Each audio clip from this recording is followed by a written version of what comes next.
कसं वाटलं तुम्हाला? तर मला मनापासून आनंद वाटला. या बकासूर आमच्या मुळशीतला आहे आणि आमच्या शेजारच्या गावचं आहे आणि त्याच्यामुळे बकासूरमुळे आमचं अख्ख्या राज्यभर नाव झालेलं आहे. आज खऱ्या अर्थानं बकासूरला पाहिलं माझी एक मिनिट झाली.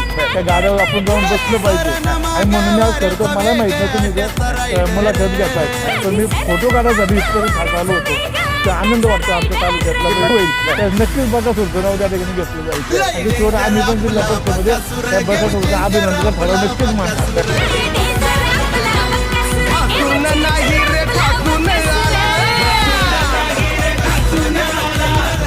भल्यांचा वादा केला